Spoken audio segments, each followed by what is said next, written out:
Me quitaron la música. Eso pasa cuando el azufre de las 2 cajas nuevas de bombas que ha traído la Consulesa lo marean a ¡ah! Y me hace, iba a hacerlo el presidente Trump, pero bueno, buenos días. Buenos días a todos quienes nos siguen a través de los 96.5 MHz de la frecuencia modulada de estéreo de RTP 96.5 FM en la provincia de Santa Elena y Guayas, 98.7 FM, también en la provincia de El Oro. Muy buenos días a la gente del Real Audio, www.rtp.es. Y muy buenos días a quienes nos ven y nos escuchan a través de las redes sociales de RTP, el canal de YouTube de RTP, el Facebook Live de RTP, el Facebook Live de su servidor Rodolfo Aguirre Blum, Instagram, TikTok, X, Y, Z, todas las que hayan. Hoy dice Diario El Universo que es lunes 22 de septiembre, Diario Expreso dice que es lunes 22 de septiembre y como dice el líder Tralala, la prensa corrupta no se va a haber puesto de acuerdo para mentirnos con la fecha. Ergo es lunes 22 de septiembre, como todos los lunes, Sofía está aquí, con lo cual ustedes se libran de ver mi careta. Hola a todos los oyentes. Un improvement. Ayer que me afeité, decía otra vez. ¿Por qué no puedo yo amanecer un día y parecerme a Brad Pitt? ¿Por qué se ríe usted? Que es mala. Está con nosotros el economista Fausto Ortiz.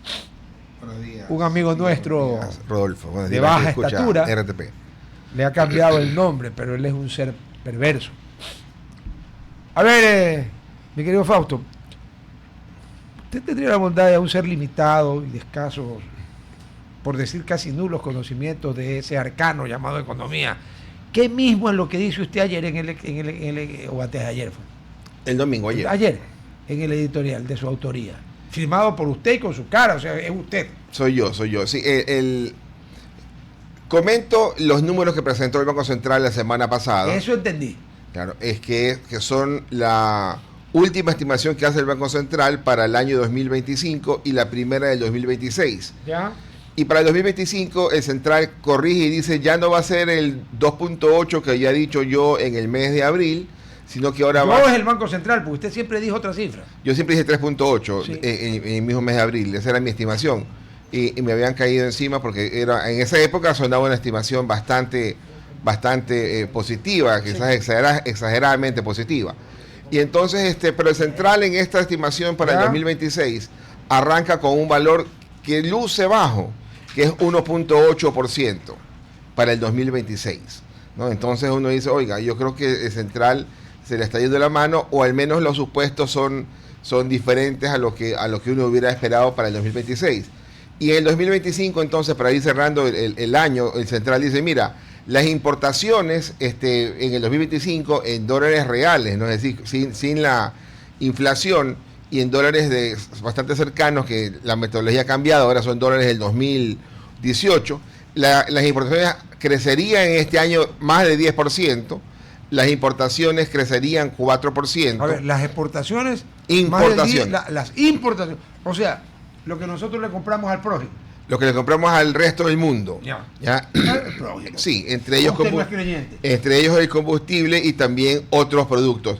Y eso uno dice, bueno, la verdad que sí era bastante esperado que haya un buen crecimiento, porque como estábamos en la parte de la caída de la economía, y el año pasado en la recesión, que caímos 2%, la gente, ante la incertidumbre también, la gente había dejado de importar materias primas industriales y otro tipo de materias primas. Entonces, ahora vemos el crecimiento de materias primas industriales, que por ejemplo en la última cifra oficial, al mes de junio de este año, frente al año anterior, crecían como 50%. Entonces quiere decir que sí, había una buena respuesta a la importación de materias primas, que de alguna forma también te dice que la economía dice, ya superamos la parte de la recesión y vamos hacia el crecimiento. Y de ahí lo otro que también tuvo muy buen comportamiento era el consumo, ¿no? Que el consumo crecía casi el 6%, lo que es la expectativa del Banco Central, y el consumo en la economía nuestra es como el 65%, o sea, ese es el que marca la tendencia de lo que pasa en la economía. Y se pudiera decir, sabemos que desde el año pasado la pandemia y la recesión, el Ecuador la ha golpeado fuerte. Este año se vio una estabilización o un poco de recuperación. ¿Cuándo nosotros pudiéramos decir que en realidad la economía está creciendo de aquí a 3 años, de aquí a 5 años? ¿Cuándo se pudiera ver los números del crecimiento después de la recesión que tuvimos? Sí. Comparado con los prepandemia, porque si comparamos con la pandemia hay trampa. Claro, sí. En la pandemia es el 2020 y la economía cae 10%. 10. Y se recupera en el año 2021 porque la economía crece 10%, es decir, exactamente igual, totalmente, en un año se recuperó totalmente, con las cifras del cambio de metodología 2018, porque cuando estábamos con la metodología de las cifras del 2007, nos estaba tomando 4 años de recuperarnos, entonces cambiaste metodología y hay que trabajar con la última, o sea, puedes que estés de acuerdo o no, pero esa es la última metodología, no me voy a anclar a una metodología del pasado, ¿ya? Entonces, que ya no se usa en el caso ecuatoriano y en algunos países ha cambiado en el mismo sentido. Entonces, antes de la pandemia, la economía en el 2019, el crecimiento fue nulo, fue 0%. Es decir, no es que la pandemia nos complicó, ya antes estábamos creciendo 0%, y el 2018 el crecimiento también fue una cosa muy pequeña, quizás. En el cero crecimiento, en el cero del 2019 incidieron los $1.000 millones de pérdida del golpe de Estado de ISA y de Vargas y de la CONAIE. Seguramente ahí tuvo algo que ver esa cuestión. No todo, pero algo que ver. Sí, pero el año previo no es que estábamos en 5%, el año previo estábamos también en 1,5% por ahí. Entonces, dependiendo de cuándo uno empieza a tomar los años, entonces el promedio va a cambiar, ¿verdad? Por lo tanto, entre el 20 y 21 no pasa nada, pues se simplifica. El 22 la economía crece 6%, el 23 la economía crece 2%, el 24 cae menos 2 y el 25 crece, redondeémoslo por un momento, 4. Entonces, si uno va hacia atrás y dice, mira, el 25, el año actual, y el año pasado, si este año es 4, el año pasado fue menos 2, en promedio es 2. Y para 2 años es 1. Entonces, está creciendo a nivel de 1% anual, que es por debajo de la inflación, por lo tanto, no estamos creciendo. Y cuando el Central te dice, oye, pero para el 2026... la economía crecería 1.8, te sigue diciendo, no somos capaces como economía de crecer más allá del mismo crecimiento vegetativo poblacional. Y con ese crecimiento vegetativo poblacional, ¿verdad? No haces nada, o sea, no mejoras empleo. Pero no es cero. Si yo crezco 1.8 y mi crecimiento vegetativo es 1.8, para mí es cero. ¿O no? ¿O soy muy arbitrario? Es demasiado, o sea, estrictamente estás creciendo... estás creciendo porque hay más gente, lo que te dice, no porque estás produciendo más, digamos, de alguna forma. O sea, deberías crecer más para que... La ventaja de traer el que sabe, ya me la puso clarita. Sí, más para que les alcance un poco más de lo del pasado, les alcance igual que el año pasado. Perfecto. Y entonces tenías esa situación. Entonces, pero ¿por qué crecer el año 2026 esa cantidad? Eso es lo que habría que ir analizando de cara al futuro. No creo que el Banco Central haya dicho, mira, yo creo que como va a haber la constituyente, entonces, no, por eso no existía en los pronósticos. Como va a subir el diésel, no, eso tampoco existía. Entonces, ahí hay que ir chequeando si la estimación del Banco Central es una estimación dura o hay que irla ajustando. Eso nos tocará ir chequeando en los siguientes meses. Estamos, como dice la prensa, 2-2. Sí. Los dos patitos, 22 de septiembre. O sea que en 8 días se termina el tercer trimestre del año. E inmediatamente comienza el último, que es donde el Estado gasta, donde se empieza a ejecutar el presupuesto, porque los primeros 9 meses, yo no sé, debería haber una ley que les impida hacer esa estupidez, pero bueno. Donde el Estado registra, en realidad, Rodolfo, donde el Estado ya no tiene más para patear hacia adelante, se le llegó la pared no puede patear, y te toca empezar a registrar lo que se venía gastando previamente. Ya. Pregunto. Aunque obviamente como todavía no termina el tercer trimestre, datos del tercer trimestre, no tenemos, pero estamos a portas. Según los estudios de vuestra merced, con los 2 trimestres que sí tenemos y dándome un cálculo aproximado, sí, ballpark figure, del tercer trimestre, ¿cómo estamos? Sí. Cuando uno tenía el primer trimestre, que la economía creció 3.8, el primer trimestre, algo así, si yo decía... si el segundo, tercero y cuarto trimestre, con relación al trimestre previo, no crece en nada, es decir, los mismos, ponemos un número, 27,000 millones de dólares que era el PIB en el primer trimestre, si se repetía el mismo, es decir, que trimestralmente el crecimiento era 0, Eso alcanzaba para que la economía con relación al año anterior crezca 4%. Entonces, si no hubieras crecido nada trimestralmente. a partir del primero. Ajá. El primero fue una salvajada. Fue muy bien. Si es que el primer trimestre en dólares del PIB se repite el mismo valor en los siguientes trimestres, la economía crecería 4%. El segundo trimestre ya está bastante tabulado. El Central ha cambiado una metodología, ahora ha incorporado lo que se llaman indicadores mensuales de actividad económica. Pero el segundo trimestre no terminó en junio. Sí, pero se informa recién el 15 de octubre. Entonces, el que terminó en septiembre lo vamos a tener como información en enero. ¿Ya? Pero ya el Central está con una metodología adelantadita ahí que dice, mira, ya tengo información que me hace ver que el segundo trimestre del año creció un poco más del 4%. O sea, fue todavía mejor que el primero. Sí, y que el semestre completo, ¿verdad? Está en 3.8, 3.9. Lo que te hace entender de que el año completo va a estar entre el 3.8 que dice el Banco Central y a mi gusto en un 4%. En ese rango cortito vamos a mover. El trimestre es donde más se... Claro, pero siempre hay el tema de los imponderables. Tú sabes, este tema actual por el tema del diésel, donde el presidente creo que lo está manejando bastante bien, ubicándose en un sitio estratégico, sí, ¿verdad? O sea, si quieres destruir... Vea, ahí está. Los militares controlan los principales ejes viales para evitar bloqueos en carreteras. Y ya en San Lorenzo Esmeralda lo evitaron, y en San Miguel, de una palabra medio impronunciable, también lo evitaron.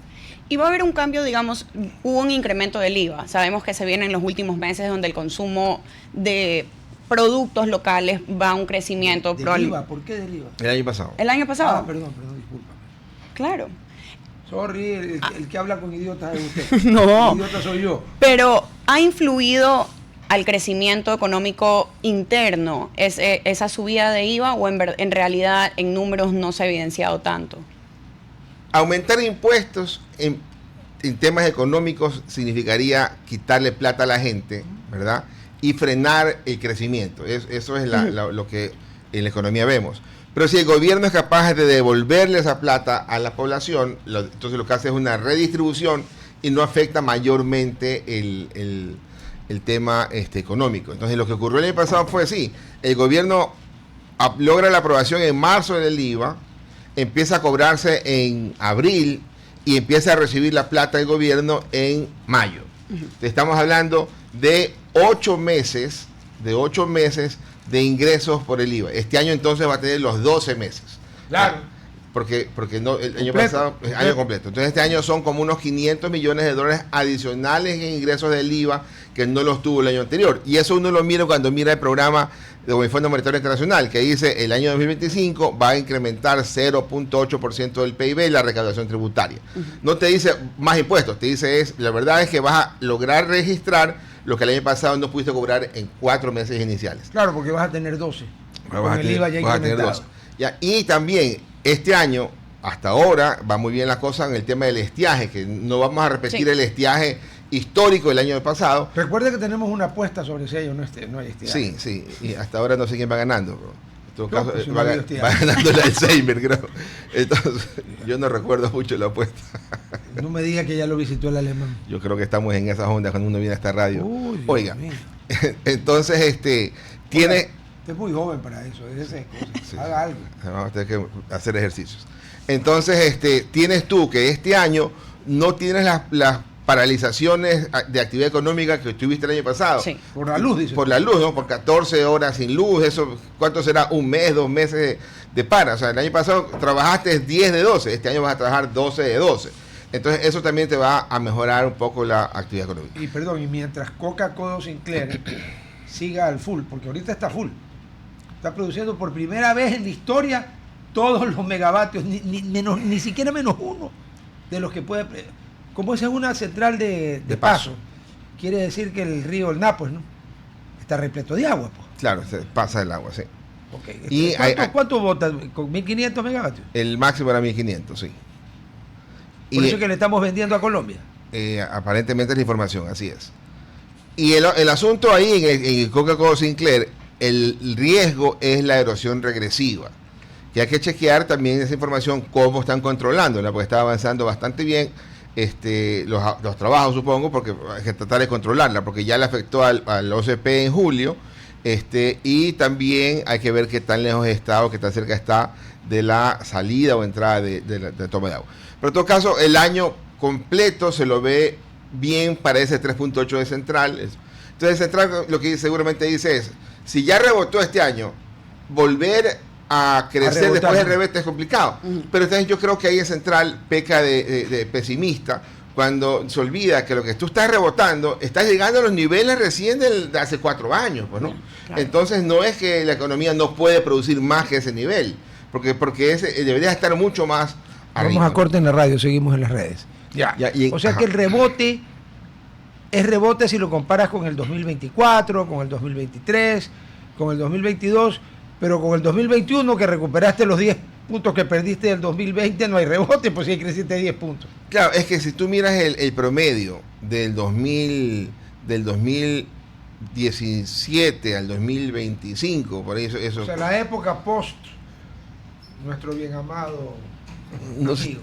Entonces, religionario de fútbol en todo caso. Correcto. Entonces tú estás hablando ahí de un crecimiento de apenas 1.8. Entonces no es que es una cosa difícil de alcanzar. Entonces es una situación probable. Ahora, lo que quizás ese traje te está diciendo, señores, estamos llegando a nuestro nivel de largo plazo. ¿Ya? Nuestro nivel de largo plazo no es 4%. Nuestro nivel de largo plazo aparenta ser menor que el 2%. Entonces, para romper ese nivel de largo plazo malo, de ese 1.5, 1.8, no nos alcanza. Entonces, ahí es que el gobierno necesita meterle más fuerza a el tema de atraer inversión extranjera, traer recursos frescos, porque no es lo mismo que el gobierno le quite 5.000 millones de dólares al Seguro Social para pagar el Seguro Social y para pagarle a los multilaterales afuera, porque la plata, ¿qué quiere decir? La plata nuestra que está circulando en la economía sale, ¿verdad? No es lo mismo que decir, ¿sabes qué? Ahora sí voy a volver a tomar otra vez deuda y voy a tomar entonces plata de afuera para que se inyecte a la economía. Entonces, eso sí dinamiza.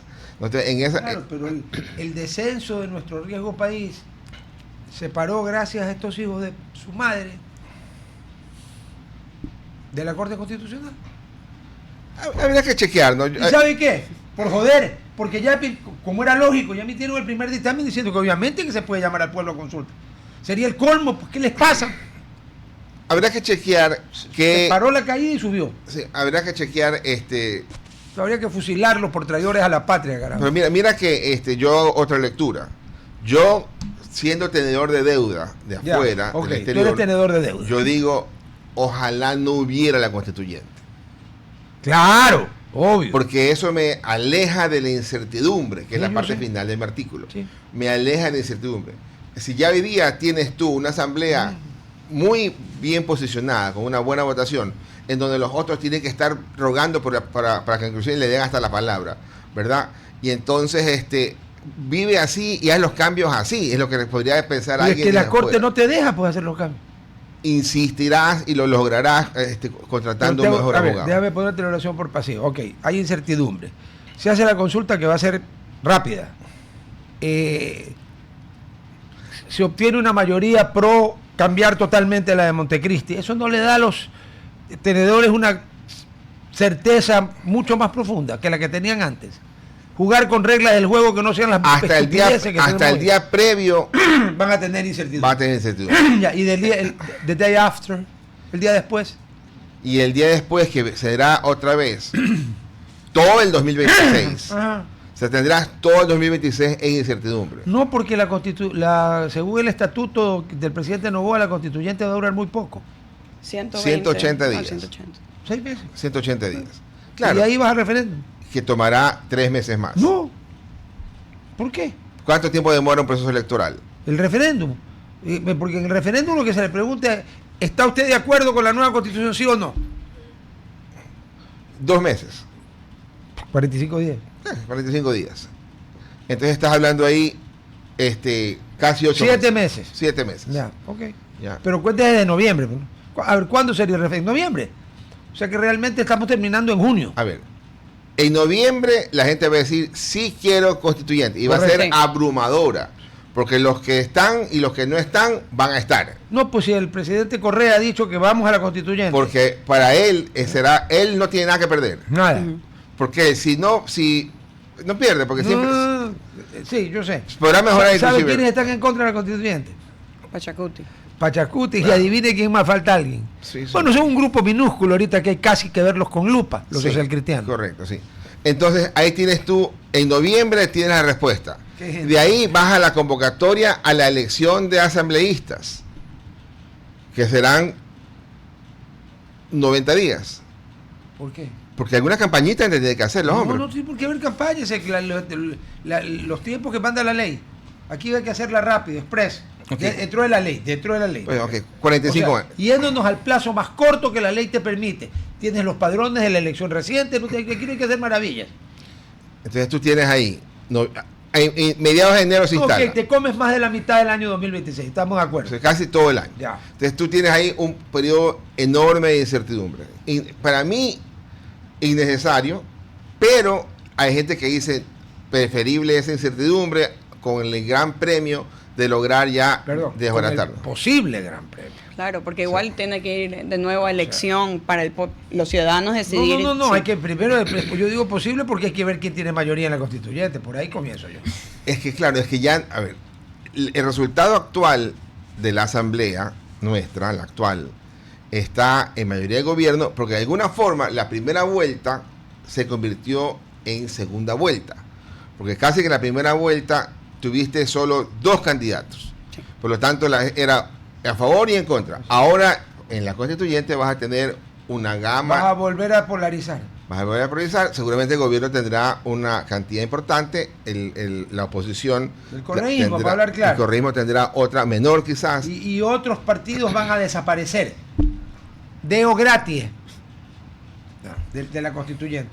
Entonces, Acuérdese de mí. pero entonces el riesgo país no solamente es la respuesta al diésel, a las marchas o a el Tribunal Constitucional, o la Corte, hay algunos elementos ahí. Ahora, pero ese riesgo país puede bajar también porque en el próximo año ya empiezas a pagar el bono que se llama 2030. Entonces ya haciendo el primer pago, que son como unos $600 millones, eso te dice, bueno, la verdad que está pagando. Ha demostrado su deseo de pagar. Sí. Que nunca había pagado y que se inventó la deuda ilegítima y que se ha inventado todo lo que se ha podido inventar, pagó. Claro. Chuta. Entonces, claro. Entonces, pero siempre en el tiempo, yo recuerdo cuando en la constituyente del 2008, Alberto Acosta, padre, uno dice, ¿no? Quería poner que no se pueda pagar deuda con deuda, así en nivel. Y no sé si quedó escrito en la mañana y en la noche se cambió, la verdad, eso déjame serte sincero. Me cuentan, yo no fui asambleísta constituyente, yo estuve en la asamblea, pero en la asamblea normal, la posterior, no en el congresillo, sino en la primera asamblea, regresamos del corte, y me cuentan los amigos, porque ahí uno tiene amigos en todas partes, me contaban que ese tema de que no se podía pagar deuda con deuda se resolvió con un viaje de su compañero de trabajo, ustedes trabajan juntos, obviamente, ¿no? Y parece que les dijo en el castellano claro de Quevedo y de Cervantes que se vayan a la casa del ritmo y que arreglen eso. Y como en ese momento el man era el man, y para algunos sigue siendo el man, le cambiaron. Porque parece que fue un poco, ¿cómo le digo?, gráfico. Sí, digo, pero ¿cómo? Si yo voy a coger deuda barata para pagar deuda cara, ¿que son estúpidos o qué? Eso fue mejor. Claro, entonces ahí arreglaste y escribiste, puedes pagar deuda con deuda externa siempre que las condiciones sean mejores. Correcto. Entonces claro, que tiene lógica. Claro. No vas a contraer deuda más cara para pagar deuda más barata, porque entonces eres un ladrón.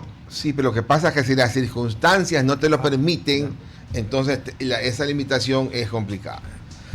Entonces ahí tú tienes, ahí hay esos elementos de incertidumbre que van a estar presentes. Pero en el 2026 si pagamos 600 millones no nos perjudica, nos ayuda. Nos ayuda totalmente. Sí. ¿Tenemos los 600 millones para pagar? No. Digo, ¿qué vamos a pagar? Con deuda. Con más deuda. Ay, Dios mío, Dios mío. Es que mientras tengas déficit fiscal... Oye, ¿quiénes son peores, ustedes o los abogados? Los abogados. Ay, Mientras tengas déficit fiscal, Está jodido. Siempre es deuda por deuda. Por eso es que la ley se mantiene a muerte con el cero déficit. Lo que hay que pelear es que la deuda no vaya al gasto corriente. No, porque pues eso es insostenible. Mientras es la como si deuda... yo me dedique a firmar en las tarjetas farras, tragos, etcétera. Una estupidez. Pero mientras la deuda sea para hacer una carretera que mañana te va a traer más impuestos, sirve. Si la deuda es para arreglar esa hidroeléctrica, sirve. Pero si la deuda es para pagarle sueldos, el 40% de la seguridad social, que eso es una barbaridad. Que creo que está ocurriendo, eso no sirve. Eso es una barbaridad. Una barbaridad, pero como el presidente Correa, yo fui uno de los pocos. A ver, vamos a hacer un pequeño recuerdo. A mi hijo, el presidente Correa lo acusó vía la fiscalía de magnicidio. Él ganó las 2 instancias, a mi hijo no pasó nada, pero fue desagradable. Por la Católica, ¿no? Sí, por tanto, a mí no me van a decir que yo soy correísta. Pero yo reconozco las cosas porque solo los imbéciles no reconocen las cosas. Cuando Correa eliminó el 40%, actuó bien porque hubo una pregunta. Y eso es inconstitucional. La Constitución dice que todos los ecuatorianos somos iguales ante la ley. Dígame qué le da el Estado a un ecuatoriano de 65 años no afiliado al IES. Nada. No, ¿cómo que nada? Me va a decir, tienen los hospitales del Ministerio de Salud Pública, que me está vacilando. Ya. ¿Por qué razón el resto de los ecuatorianos, porque es con plata de los impuestos del resto de los ecuatorianos, por qué razón paga el 40%? Vino la ola de que todo lo que hizo Correa fue malo, y lo primero que hicieron fue la Corte Constitucional declarar que era inconstitucional lo que había hecho Correa y que era constitucional pagar el 40%. Corte ad hoc, puesta por enemigos viscerales que solamente veían lo que hizo bastante mal, por si acaso. Yo no digo que no. Pero ahí tenía toda la razón del mundo. Ahí estamos jodidos. ¿Sabe cuánto es el 40%? ¿No? Una salvajada de plata. Casi 3.000 millones. Entonces, es más que el diésel. Ya, es más que el diésel, la gasolina y el gas juntos. Claro, pero eso está en la Constitución. Sí, claro. Entonces le corresponderá a la gente que redacte el actual ver si es que ahí hacen algún cambio al respecto. Vea, la solución es fácil. Que el seguro le entregue toda la parte de salud al MSP, con hospitales y todo, y a cambio de eso, chao, 40%. Se acabó. Y que el seguro se dedique es a lo previsional. Que es realmente para lo que lo inventó el barón Otto von Bismarck, canciller sí, es como está en muchos países del mundo, es solamente aquí. Así es. ¿Le parece razonable? Sí, completamente. Yo nunca en mi vida estudié economía. Lógica, señores. Aristóteles, un griego tarado, inventó la lógica. Ahora sí, sigamos. A ver. Un problema que impide que el Ecuador crezca más de ese 2% histórico es que aquí, primero, por la inestabilidad jurídica, a casi nadie le interesa invertir. Y cuando hay gente que ve oportunidades reales de hacer grandes negocios y dice, me voy a correr el riesgo y quiere invertir, salen las comunidades ancestrales a joder. Concretamente el tema de... Sí, ahí quisiera yo también añadir qué tanto... Es una fortuna lo que estamos dejando. Y qué tan atractivo es para negocios internacionales venir al Ecuador cuando sacar fondos del Ecuador tiene un costo significativo 5%. Comparado con Colombia o Perú. O sea, ¿qué estamos haciendo internamente para que compañías grandes quieran venir al Ecuador? Cuando se ha visto que tratar de concesionar ciertos lados no ha sido popular con la ciudadanía. Hay esa oportunidad de que gente en verdad vea el Ecuador como un país de que se pueda desarrollar. O sea, la respuesta es sí. O sea, por supuesto, el 5% de las divisas molesta, ¿verdad? Pero molesta más porque, otra vez, la incertidumbre, ¿verdad? Pues si tú le pones el 5% a la entrada de divisas, yo prefiero pagar a lo que entro que a lo que salgo. Porque a lo que entro ya sé que es ese valor y se acabó. Cambio lo que salgo, si mañana alguien dice, no, 5 está muy poquito, mejor 5, 7, 9, 10, 25. Entonces, uno mete ese 5 en la ecuación y ahí lo que hace es saber si es rentable o no rentable y punto. Y al final del día ese 5%, a la vuelta de mucho tiempo, termina licuándose. O sea, esa parte es un problema, pero no es un limitante para que la gente diga no vengo. Es porque... ¿Dónde van a ir a buscar oro? Donde hay el 5% y hay oro o donde no hay 5% y no hay oro. Y no hay oro. Donde hay oro, Entonces, obvio. obviamente, donde cobre, minerales raros, litio, etcétera, donde hay. Claro. Y entonces, ¿qué es lo que harás? Empezarás primero a explotar el que tenga mayor rentabilidad, que te pueda absorber más fácilmente ese 5%. El problema es que en minería, ustedes cada 10 prospectos, uno le sale. Sí, por eso es el reclamo de las mineras a este impuesto a las concesiones. ¿Verdad? Porque dice, oiga, cóbrame a la que funciona. Claro. Estoy de acuerdo. Claro, entonces ahí. ¿Y sabe qué? Tienen razón. Porque si usted empieza a hacer prospecciones y no encuentra nada, y va a la siguiente prospección y tampoco encuentra nada, y va a 4 y 5 y no encuentra nada, a lo mejor a la sexta encuentra una brutalidad, pero en las primeras 5 fue un hueco. Claro, y entonces es que la gente dice, entonces pide menos terreno. No, pues. Porque si que por pedir menos terreno hago 5, no hago nada, y la sexta estaba. ¿Es la que estaba al lado? Entonces necesitas hacer seguramente habrán estándares a nivel internacional que hay que chequear, que no sea una exageración, digamos, ¿no? Pero habrá que chequear, y para eso hay bastante información en ese campo y bastantes países cercanos que puedes tú encontrar asesoría. Países mineros cercanos tenemos a montones. Perú, Chile, sí. Colombia. Sí. Ya no digo Venezuela porque eso no es un país. Pues. Sí. Y entonces, y luego lo otro, la minería ilegal, por ejemplo, eso también uno dice, allá enfócate, digamos. Entonces, el gobierno algo está haciendo ahí, pero la gente dice, creo que podría hacer un poco más. Bastante más podría ser. Pero bueno, a ver. En este panorama, y tomando en consideración que el Ecuador tiene como 10 veces más reformas tributarias que constituciones, lo cual es una brutalidad, pues tenemos entre 20 y 21, dependiendo cómo cuente usted. ¿Usted avisora, pues hombre, ven lontananza algún tipo de reforma tributaria? Usted que ha venido de España últimamente, tío, que has visto ahí entre copete y copete, y entre cochinillo y demás, que se te ocurre que podría haber otra reforma tributaria o ya. Yo creo que no hay una reforma tributaria nueva para plantear, digamos, ¿no? Porque cuando miras el programa con el Fondo Monetario, y el gobierno va a cumplir el programa con el Fondo Monetario, no visualizas una reforma tributaria. Lo que sí se veía clarito, el diésel, ¿verdad? Eso estaba escrito ahí, el que no leyó no quiso. Sí, entonces ahí estaba el tema. El tema del diésel está clarito que lo hacías y lo desmontabas. El tema era este año o el otro, digamos. El gobierno decidió arrancar ahora.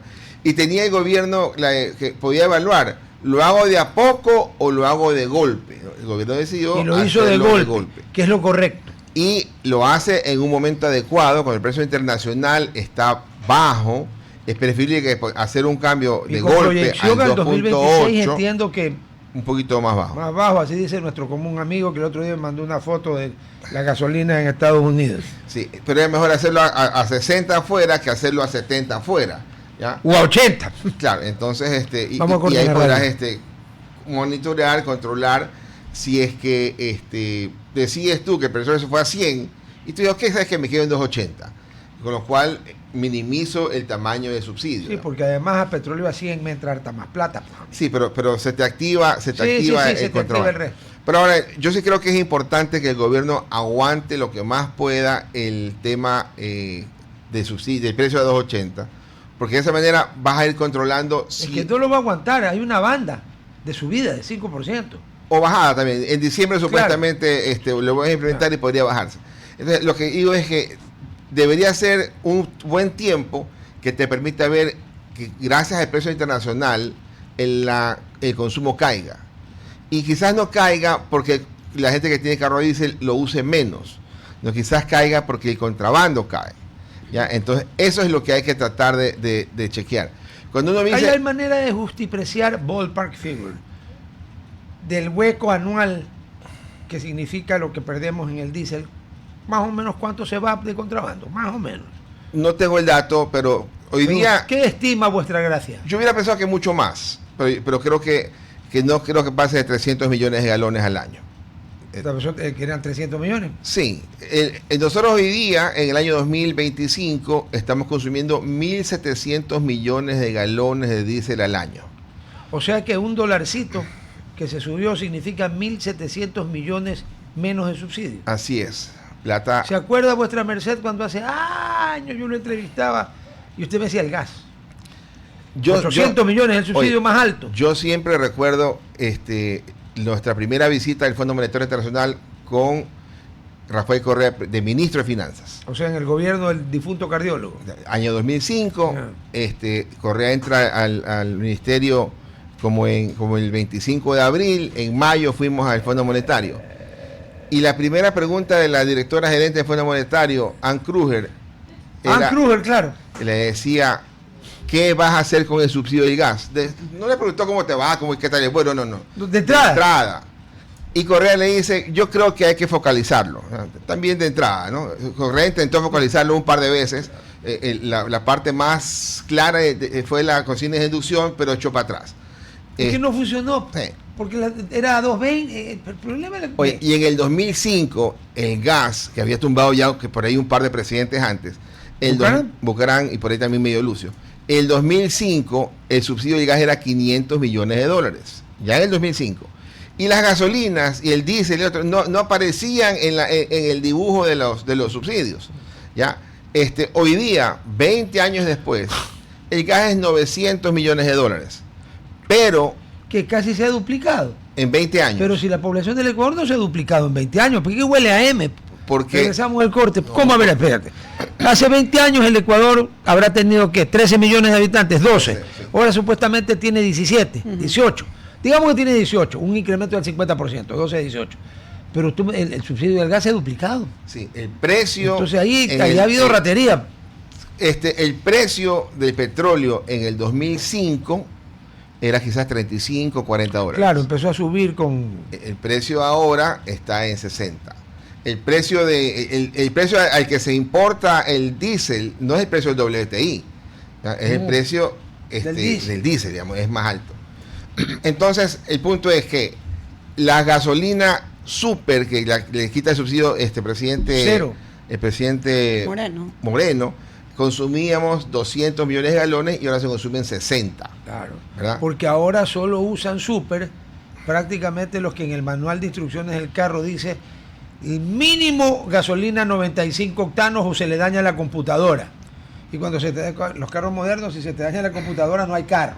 Es correcto. Ya, entonces ahí está. Entonces, 140 millones, o sea, un grupo de individuos, voy a ser positivo, para cuidar el motor de su carro y que funcione mejor, pagaban la super. Cuando la super se fue al precio que está, no pueden o no quieren, primero no necesitan, porque el carro que necesita super no le puedes echar la porquería que te venden aquí por Eco por Extra, pues lo dañas. Pero hay muchos carros también, yo he visto, porque yo tenía antes un carro a super y me decían, cuando yo compré el carro, en Kia te decían, tú tranquilamente le puedes poner extra. Y yo le decía, pero el carro rinde a super. Me dice, sí, pero le puedes también poner extra. Entonces, yo creo que a veces también las concesionarias, con tal de venderte un carro y no explicarte bien... Yo sé, el doctor Fausto, de la obra de Goethe. A ver. En la escritura, los tratantes de caballos eran pues los peores estafadores del mundo. ¿Sí sabe quiénes son los descendientes de los tratantes de caballos? Los que venden carros. Y peor los que venden carros usados. Entonces, con tal de venderle el carro, que hasta con querosín andaba.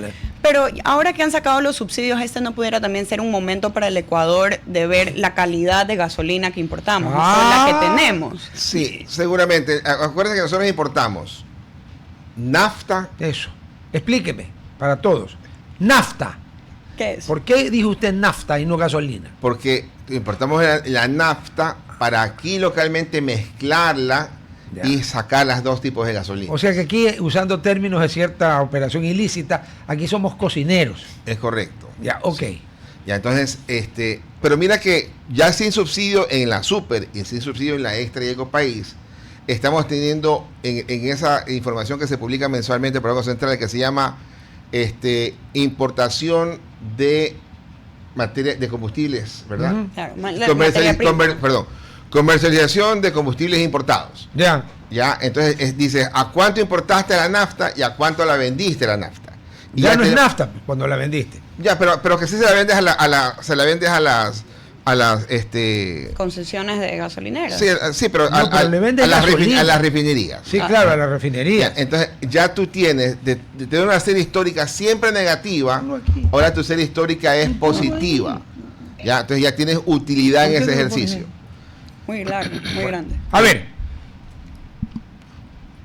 ojo que también la super se lo utilizaba para tratamientos ilícitos, ¿no? La super tenía su uso para algo refinado vinculado con algo llamado clorhidrato de cocaína. Entonces, mira que esos 140 millones menos en consumo de la super migraron o a la extra o al no contrabando, digamos, ¿no? Exacto. O sea, baja de contrabando. Extra y Ecopaís, pues, ¿no? Sí, son extra y Ecopaís. Esta para la sierra y Ecopaís para la costa. Entonces, y la extra y Ecopaís en conjunto están bastante planitas en 1.200 millones de galones. Pero hay punto de orden. 1.200 millones. Si la super perdió 140 millones, ¿cómo que las otras dos están planitas? Entonces, empiezo a pensar que la mayor parte era contrabando. Sí. O alguna parte contrabando y algún otro mal uso. Entonces, pero estás ahí en 1.200 millones más o menos planitos. Planos. Pero el diésel hace 6 o 7 años eran 1.300 millones de galones. Sí. ¿Ya? Y ahora está en 1.700. Y cuando vino la pandemia en el año 2020, que no se circulaba, el consumo bajó del diésel. ¿Ya? Pero no hubo un bajón como eso, 500 millones. ¿Cuánto fue? Muy poco. ¿Por qué no sí. bajó? Porque los carros dejaron de rodar bastante, pero lo otro no dejó de salir. Claro, pero ahí uno dice, bueno, la actividad económica también cayó, no rodaron los carros y bajó algo. Entonces, ahorita vamos a ver de los 1.700 millones de galones en el diésel, cuánto va a empezar a verse en los siguientes 3 meses para poder tener una... Reste todo el combustible que aunque igual es más caro en otro lado, ¿no? Pero ya no es tanto. Al norte estamos iguales, al sur... O sea que ya por Colombia a 2.80 no hay cómo contrabandear porque es una estupidez. Así es, te da lo mismo comprar en Colombia. Y con el Virú. Con el Perú, en el sur está en $4 el galón. Pero yo no entiendo, Alfa. Pero ojo, que habría que chequear a dónde iba más, si a Perú o a Colombia. Pero yo le hago una pregunta. Perú paga $4 por el galón de... Porque creo que ahí venden por litros, ¿no? Y luego multiplican por el factor. Ya. $4 el galón de diésel. El Perú es mucho más grande, más largo, más ancho, el doble y pico de población del Ecuador. Los carros son más baratos. Y el crecimiento económico del Perú a nosotros nos hace ver como un país quintomundista. Sí. El de Chile y el de Perú. Nuestro país también es una maravilla. Okay. Turismo hermoso. Y entonces, ¿por qué a $4 el galón el Perú prospera y nosotros estamos en la misma M? A 1.80 lo hemos subido a 2.80 y todo el mundo dice que no. No entiendo. Ahora, no es que allá es más caro importar el diésel, ¿no? Allá tiene más impuestos. O sea, es una forma distinta de recaudar. Bueno, en Chile la gasolina también tiene es un impuesto el que...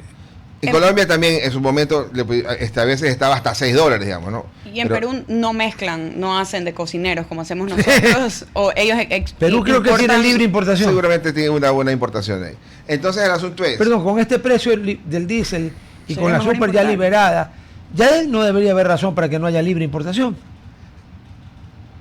¿En dónde? Aquí en el Ecuador. Y sí, claro, es que ya viene la importación libre. O sea, eso sí. Eso sí. Qué bien. Entonces, el punto es que en 3 o 4 meses, ¿verdad? Empezaremos a ver lo que implica... O sea, para diciembre, enero. Claro, en diciembre, enero vamos a tener información de casi que un trimestre completo de comercialización. Un trimestre completo. A mejor precio. Porque octubre, noviembre y diciembre y septiembre de estos días es un trimestre completo. Ahí vamos a chequear. ¿Qué tanto puede complicar la posibilidad de que hayan protestas como hubo en el 2019, 2021 a la economía? 2022, perdón. Perdón, sí. ¿Pudiera golpearla o en este momento vemos que porque la popularidad del presidente... Policía pidió cierre por manifestantes en la carretera Esmeralda-San Lorenzo. La otra vez nadie impedía nada. Estos vándalos hicieron lo que les dio la gana. Hay una gran diferencia. ¿Qué tanto puede ayudar a la economía si el gobierno se mantiene con esta decisión y sigue el no subsidio del diésel? O sea, ¿se lo pudiera ver que esto significativamente ayudaría a la economía o tiene que igual haber cambios en otros ámbitos significativos? A ver, entendamos también un tema, ¿no? Si le quito el subsidio del diésel, le voy a extraer en un año completo 1.700 millones de dólares a la población. Uh-huh. La mayoría creemos a la ecuatoriana y algo al grupo a la no ecuatoriana. Entonces, pero el gobierno dice, estoy consciente de que es un golpe y por eso voy a subsidiar, voy a compensar. Pero son temporales los subsidios. Son temporales. Voy a compensar a los transportistas de aquí, a los de más allá y por ahí a las familias y los bonos. Entonces, ahí hay que checar una cosa. Lo que compensa es por el tema del combustible. Ese yo lo dejaría en un estado de pérdida de ganancias con el combustible. Lo que compensas a la otra gente con los bonos, uh-huh. Eso es una bondad de eliminación de subsidios que te da recursos para financiar esos bonos. Claro, porque tampoco tienen una trazabilidad de tiempo. Claro, pero no es que todo el subsidio lo regalo, no. El otro te permite el otro. Entonces dime tú que fueran para un número redondo, 800 millones de dólares anuales. Uh-huh. Es una cantidad de plata buena que te va a permitir no tomar 800 millones de dólares adicionales de deuda. Cara. Ya, entonces yo creo que hay elementos más positivos que negativos. Y sobre todo, como decía un buen amigo que estaba aquí hace poco, no hay derecho, ¿verdad?, que le dé subsidio al que no lo necesita. O sea, no está bien. Un carro, pongámoslo en la super, el carro de alta gama, uh-huh. ¿verdad?, que le costó cientos de miles de dólares. ¿Por qué le vas a dar gasolina subsidiada? No, te lo pongo al revés. Cuando hace años los carros no costaban lo de ahora, porque no habían las salvajadas de impuestos de ahora y los carros no tenían la tecnología de ahora y era más cara. Un Camaro Z28, adquirido en el mes de agosto, fines de julio, principios de agosto de 1996 en el concesionario. Amarillo. 0 kilómetros, no. Rojo, no. ¿Qué le pasa? Amarillo. Y me tocaré taxista. Me equivoqué. ¿O barcelonista? No, de taxista. Ya. A ver, ese carro costaba $35,000 en ese momento. Pero eran $35,000 también del año 96. Pues, sí. Y obviamente al Camaro no le vas a echar extra porque suena la Sinfónica de Berlín. Se le ponía Super. Pero la Super no costaba lo que cuesta ahora tampoco. Era mucho menos. Pero igual no había ningún sentido pues que tuviera subsidio. Al precio que sea. Claro. Y lo otro. Tú no puedes subsidiar que alguien ande en un Mercedes, pues en un Porsche, pero si ahora hay Maserati y Ferrari. ¿Y por qué el SRI no le va a preguntar al que maneja esa pendejada dónde está su declaración de impuesto a la renta? No, es que es de una compañía, supercompañías, en línea. La compañía del Patito Verde, ¿cómo está? Pérdidas. No, pues hermano, vámonos. ¿Por qué no hacen eso? Deberían estar en esa. Pero se le una pregunta, ¿es tan difícil de hacer eso? Oiga, con tantos temas de inteligencia artificial, cruzas eso en cuarto de hora. Gracias. Vamos a corte. En cuarto de hora. ¿Qué? Oye, el otro asunto en el tema de los combustibles, ¿no? A ver. ¿Cuánto es el ingreso de las personas en la gran pirámide poblacional nuestra? $500 es el salario mínimo vital. Sí, pero ¿cuánta población gana de 500 para abajo? Sí, pero te lo multiplican por 1.4, por 1.6. Eso es para llegar a la canasta. Pero mira, es que hago este ejercicio porque aquí metió las de andar un buen amigo, ministro de Finanzas, el primer ministro de Finanzas del presidente Lazo, que se fue al concepto estricto económico. Tú tienes lo que son la pobreza, la clase media y la clase alta, ¿no? Uh-huh. Entonces decía él, el que gana $500, el que gana más de $500, más o menos te decía, ya es rico. ¿Ya? ¿Quién fumó ahí? Entonces, ¿dónde están nuestros millones? Nosotros ganamos más. Entonces, cuando tú ves la pirámide, ¿verdad? Y tú dices, los percentiles más altos son los más ricos, sí, ¿verdad? Y cuando tú haces los percentiles, abajito, el tercero o cuarto ya estaba en $500. No, pues no puede ser. Es que esa es nuestra distribución de la población. Claro. La población, mucho más del 50% de la población, mucho más. Entonces es pobre.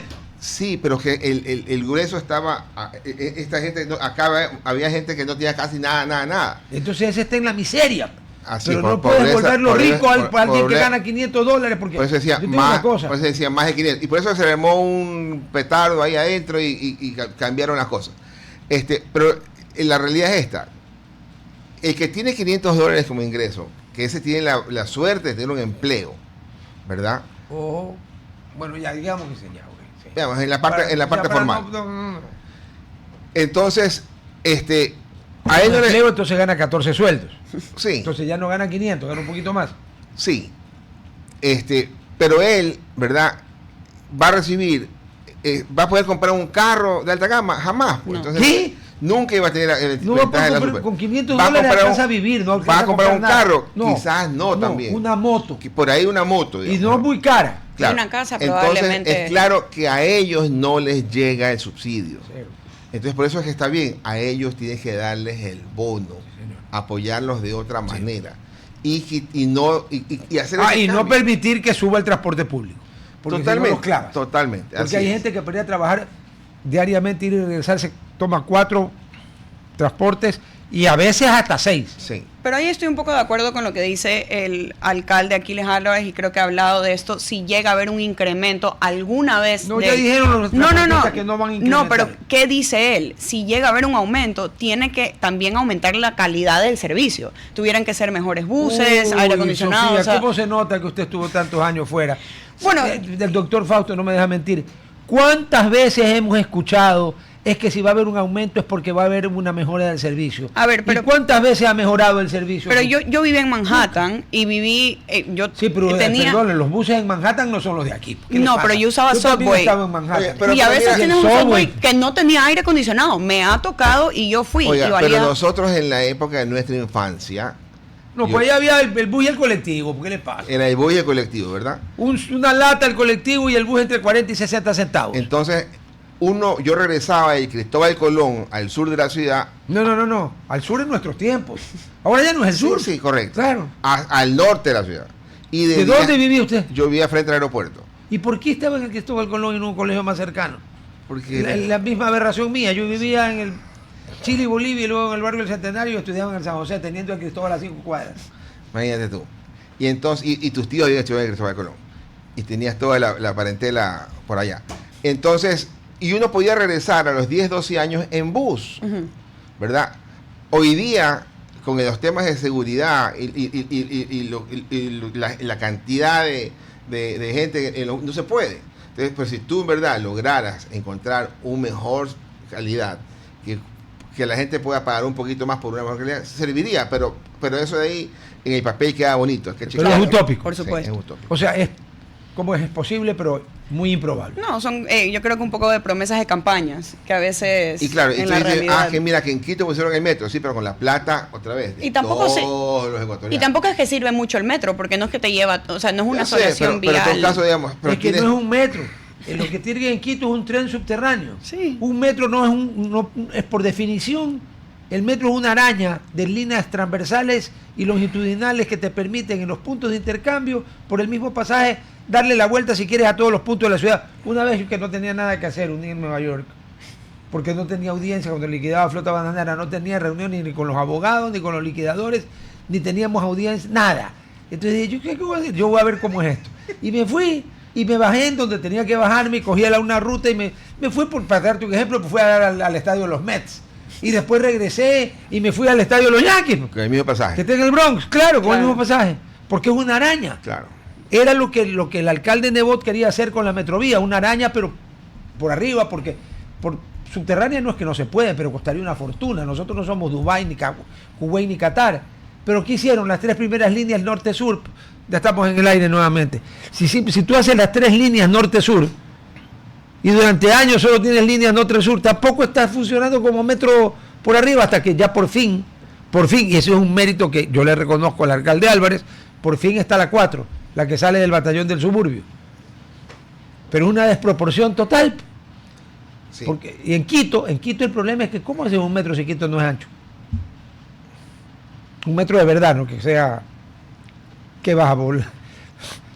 Va a volar sobre el hueco. Pero yo sí creo que en Guayaquil el tema de transporte y la inseguridad ha cambiado bastante, porque yo sí llegué, o mi generación todavía, yo me acuerdo cuando era joven y tomaba no, ¿qué le pasa? más riesgos. No, pero Samuel tiene 30 años y dice yo me acuerdo cuando yo era joven. O sea, cuando estamos muertos. Cuando tenía 15. Le cuento que estamos muertos. Cuando tenía 15 y mi mamá no escucha y me gustaba escaparme de la casa, yo me iba en taxi. O sea, coger un taxi amarillo no era igual de peligroso. No era para nada peligroso en ese tiempo. Ahora sí. Yo tenía amigos o historias de que se iban hasta San Borondón a discotecas y se regresaban en bus a Ceibos. Y no, o sea, ese tipo de interacción con el transporte público ya no se lo tiene. Y no es un tema de tanto infraestructura o qué bonito. Totalmente por la inseguridad. Por la inseguridad, sí. Sí, no es por carencia de ruta que podrían haber, no es por costo del pasaje, porque esa gente ya que va a farrear, está muerto de risa, lo paga, es por la inseguridad. Pero también la inseguridad y la falta de transporte, pues, ¿no? Porque tú ves a la gente guindada a la ventana a ciertas horas. Claro, ¿no? Pero es que ahí viene el otro problema, usted como economista lo va a entender mejor que yo. Las horas pico. Claro, que eso solo pasa en las horas pico. Sí. Entonces uno dice, bueno, pero ¿por qué no tienes el suficiente número de unidades para las horas pico? ¿Y qué hago el resto del día? Cuando yo vivo en Malecón y Padre Aguirre, por ahí pasa la Metrovía, la Troncal 1. En las horas pico yo he visto sardinas en lata. ¿Y si sabes lo que pasa en las horas no pico? 4, 6, 8, 20 tipos en un bus de 2 articulados. Hay un problema, pues. Sí. Ahí hay un problema de programación también. Y de bueno, Guayaquil no tiene el problema de Quito, que es una cosa así, la geografía, ahí no hay nada que hacer. Pero vamos a otro tema, que no quería dejarlo ir. Exportaciones. Ya, confíense usted con exportaciones. Yo después algo de minería quiero hablar con el doctor Fausto. Ahorita se ve que ha habido nuevos acuerdos entre gobiernos, acuerdos anteriores. Se ha hablado de China, se ha hablado del mercado en Brasil. No, con China ya firmamos. No, sí firmamos, y Brasil son mercados que hemos estado anteriormente. Con Corea del Sur estamos por firmar, creo. Yo creo que firmamos ya. ¿Ya firmamos también? Ya, ok. ¿Qué tanto estos mercados van a ser grandes o va a ayudar al incremento de la exportación? Al mismo tiempo que tanto los comerciantes tienen que tener cuidado en lo que estamos exportando. Por ejemplo, el cacao, sabemos que el precio subió significativamente, pero en algún momento va a volver a bajar. ¿Qué el productor ecuatoriano sería bueno que siga invirtiendo en lo que siempre hacemos, cacao, banana, o café? Hay nuevas líneas como el camarón, por ejemplo, que pueden con estos nuevos mercados. El camarón ya no es nuevo, pues, Sofía. Pero nuevo comparado con... comparado con el cacao, que era lo que nos daba de comer durante 100 años, sí. El camarón por mucho tiempo, por muchos años no se lo consideró hasta que, diría yo, 2019 se empezó a hablar como ya siendo ese eje o ese componente. Cuando superan la mancha blanca se dispara. Exacto. Oye, es que hablar de exportaciones, 2025, y no ni siquiera 2015, o sea, dime tú... 2018, 2019 también. Uno dice, ¿cuánto exportabas en camarón hace 10 años? Hoy día estás exportando más de 7 mil millones de dólares. Hoy día exportas 2 veces el banano en camarón. Es correcto. Antes era al revés. Se estaban peleando por el puesto del banano. Además, el banano también tiene su techo de producción en hectáreas, ¿no? Como dicen los entendidos, el banano es una fruta de demanda inelástica. Sí, pero igual no le has limitado la producción, o sea, no le dejas más de una cantidad. Entonces, el camarón sube de 2.000 y pico millones a 3.000 que supera al banano, y ahora está más de 7.000 millones. Se lo recontratarán. En algún momento, hace 3 años, la minería, que eran 500 millones, pasó a 1.000 millones, casi que toca los 3.000 millones, y por un momento, hace unos 3 años, también logra superar al banano, pero no lo alcanzó. Y reciente, el cacao, 4 años atrás quizás eran 400 millones de dólares, de repente 800 millones, y de ahí pasaste de 1.000 a 3.000 de golpe. Claro, porque pasa de 2.200 dólares a 14.000, pues cuando fue el techo. Ahorita dice que está barato, anda por 10.000, barato. O sea... Y mientras Ghana y Costa de Marfil no arreglen su problema, eso va a seguir. Claro, y mira que hasta el mes de junio, el cacao en dólares ha crecido 80% con relación al año anterior. Que ya fue bueno. Que ya fue bueno. Ahí ya eran los 3.000 millones. Y entonces cuando dice, ¿y esos 80% cómo los distribuyes? Es 30% porque hay más producción. Estamos importando más toneladas. Okay. Y el otro 50% por precio. Entonces, te falta 20. No, está en 50 y 30, 80. Claro, 80% de crecimiento del año anterior. Sí, entonces estás ahí. Entonces el cacao, vas a llegar a 5 millones. Y el cacao de un plumazo se lo pasó al banano. Al banano. Y luego tienes por ahí otros que ya están en el club de los $1.000 millones, que hace años no había. ¿Y cuáles serían esos? El club de los $1.000 millones ese año era muy reducido, aparte del petróleo. Claro, estaba solamente el banano y por ahí entró en un momento el camarón. Pero reciencito. Claro, pero ahora ya tienes tú banano, camarón, mango, minería. Todavía no. Tienes el otro cacao. Pesca en conjunto, estás arriba de 1.000 millones en conjunto. En conjunto, no solo atún. Sí. Flores, ya también estás en ese. Entró Flores al club de los 1.000 millones. En ese rango, sí. O sea, es el único producto interandino de exportación en el club de los 1.000 millones. Sí. Todo lo demás es por acá. Todo de esta zona, sí. Por ahí frutas también está como bueno. Entonces tienes un buen una buena canasta diversificada. Yo hacía un análisis, ¿no? La balanza comercial petrolera siempre ha sido superavitaria, ¿no? Siempre exportamos más de lo que importamos para vender localmente. Y lo que tenías en balanza comercial petrolera en exceso era lo que te permitía importar en exceso de lo que exportaba, porque siempre la importación no petrolera era mayor que la exportación. Teníamos déficit en la no petrolera. ¿Y ahora? Y por momentos, cuando había pandemia o terremoto, ¿verdad? Entonces, bajamos el freno de la importación, poníamos el freno de importación y nos quedaba platita, inclusive a favor en las exportaciones. El año pasado, que con estos nuevos miembros del club, más la recesión, que se importó menos, entonces tuviste una balanza comercial no petrolera positiva. ¿Qué tan positiva? De memoria, $2.000 millones. Chuta, no es poca cosa. Y este año, en las cifras que van hasta junio, tú tienes la balanza comercial petrolera positiva, como siempre, pero media pequeñona, pero la no petrolera totalmente favorable. ¿Ya? Y no es que la importación no ha crecido, porque ahora la importación, decíamos, las cifras totales era 10%, pero el gran boom del banano creciendo 15%, el camarón creciendo 20%, el cacao creciendo 80%, la otra, entonces ya minería creciendo también 13-15%. Entonces hay un buen momento. Pero cuando tú le quitas el efecto de precio, ¿ya? Y te quedas solo con el volumen, entonces nuestra relación es deficitaria. ¿Por qué? Porque el petróleo ha caído en producción. ¿Ya? No, pues ¿cómo no va a haber caído si nos dimos el gusto de cerrar? Entonces, de los 537.000 barriles que hacíamos por día, ahora estaremos en 450.000. Fausto, ¿tú tienes memoria de cuál fue el récord de producción de Ecuador? Debe andar en 540. No creo que hayamos tocado 550.000 barriles por día. Nunca. Desde que empezó Bombita a llevar el barril de petróleo al templete. Sí. O sea, eso es $500,000 y monedas. Sí. Ya. O sea, no llegamos a 600.000 nunca. O sea, puede haber habido uno de 600.000. Sí, o sea, pero digamos 600.000. En el promedio mensual, el promedio anual no hemos tenido esa cantidad. Pero digamos que son 600.000. Ahí viene el error de concepto. Tú con 600.000 barriles al día eres un pobre cáscara de pistacho en el mar.